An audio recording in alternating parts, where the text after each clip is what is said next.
یہ کوئی اہل بیت کی شان نہیں ہے. مولا علی کی اولاد ان کو جوتوں پر بھی نہیں رکھے گی. صحابہ کو گالی دینے والوں کی پذیرائی. اور میں بات کو ختم کرتا ہوں. تو جو ہے آپ کی کچھ سمجھ رہے ہیں؟ کھول دیا میں نے, اور کیا کھولوں؟ کچھ اور سمجھ رہے ہیں آپ؟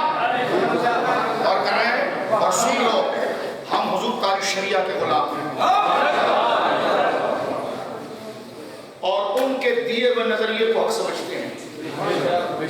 اور یہی آج یہ سرزمین جہاں سمندری شریف سے فیض یافتہ ہے, اور وہ سرکار محدث اعظم سے فیض یافتہ ہے, آج یہاں پر معیار بستیوں کا سرکار محدث اعظم کے نام سے ہے, اور محدث اعظم کا اپنا معیار تعلیمات امام محمد رضا سے.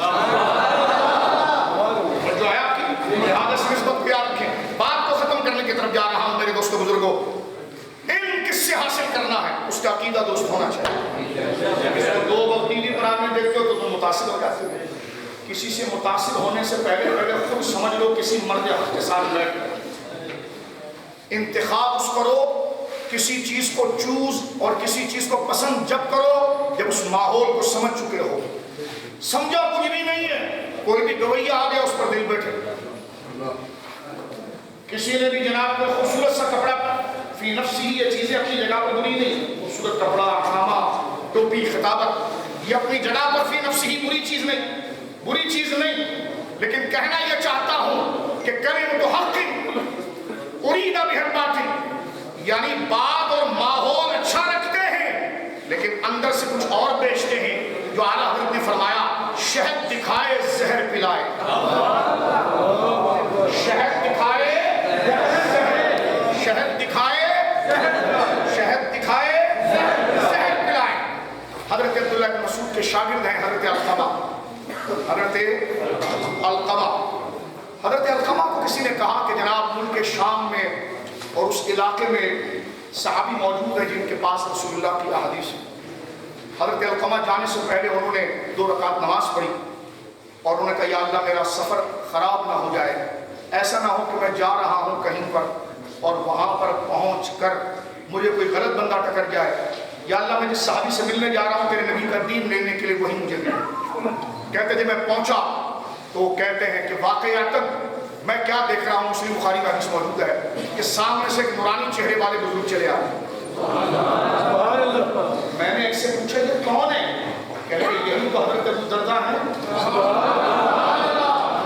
کہتے میں دوڑا ان کے پاس گیا. آج حضرت محدث اعظم کو جنہوں نے دیکھا ان کو ہم نے نہیں دیکھا, لیکن جنہوں نے ان کو دیکھا ان کو دیکھنا ہم شرف سمجھتے ہیں. تو جس نے رسول اللہ کو دیکھا ہو اللہ ثابت ہوا کہ جملہ فرائض شروع ہے, اصل رسول بندگی استاد پر.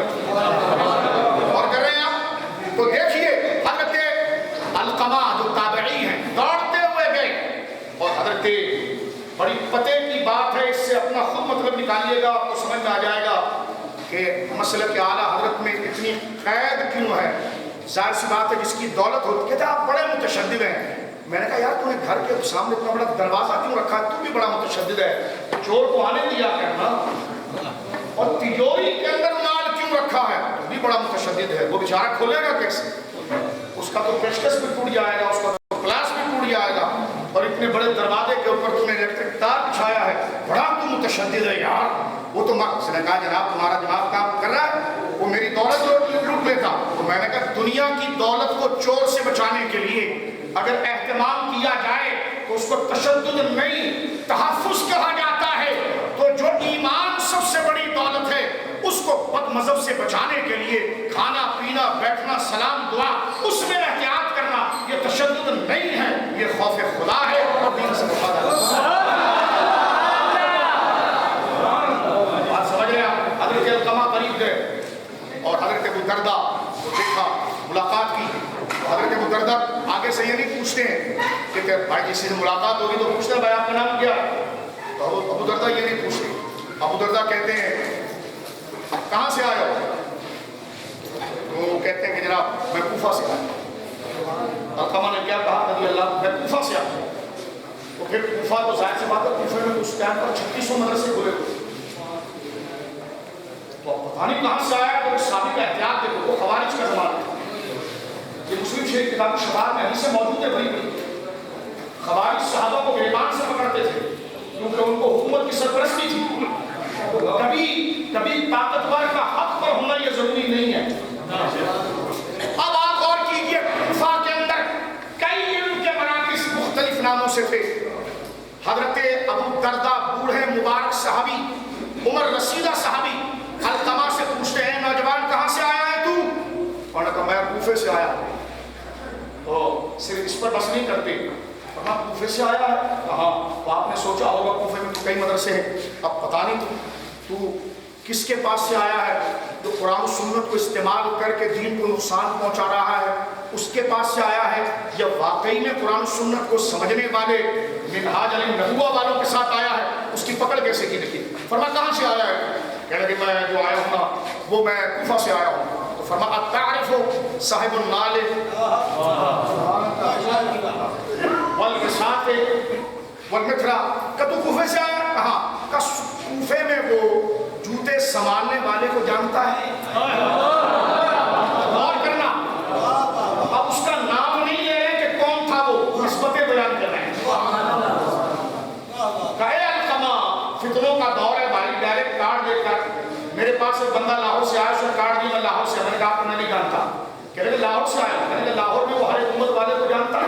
لاہور سے فیض آپ کھڑے ہو گلے سے کارڈ میں ہمارا تعارف یہی تھا.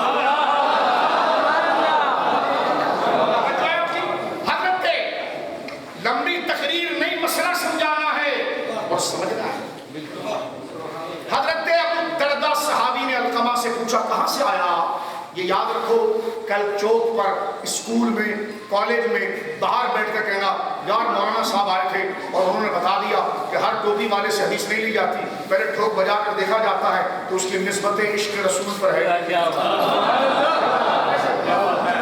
اس کی پریکٹیکل لائف کیسی ہے؟ جو ممبر پر بولتا ہے ویسی نیچے مظاہرہ کرتا ہے، یا ممبر پر کچھ بولتا ہے ملتا کسی اور سے ہے. دن میں پایا جاتا ہے عاشقوں میں، رات میں پایا جاتا ہے رافضیوں میں اور خارجیوں میں، کہ ایسا تضاد ہے اس شیطان کے اندر تو پھر قریب نہیں جاتے. توجہ ہے آپ کی؟ اور کیجیے آپ. دنیا بہت مختصر ہے. خدا نے تم کو یہ نہیں کہا تھا کہ پوری دنیا میں اسلام پھیلاؤ، خدا نے یہ کہا تھا پھر اپنا ایمان بچاؤ. قُوا أَنفُسَكُمْ وَأَهْلِيكُمْ نَارًا، پہلے خود کو جہنم سے بچا پھر اولاد کو بچا. اولاد نہ آئے کوشش پوری کر، نہ آئے تو چھوڑ، خود کو جہنم سے بچا. لہذا اپنی اصلاح کر، دوسرے کی بھلائی میں نہیں. اگر میں اس مجلس میں نہیں جاتا تو جگہ خالی ہو جاتی. میں نے کہا کوئی اسلام نہیں ہوتا، پوری رافضیت ایران میں بھر کر کچھ اسلام اہل سنت کو نہیں ہوا تو تیرے بیٹھنے سے بھی کچھ نہیں ہوتا. اپنا وقار برقرار رکھ، اپنا اعتماد برقرار رکھ.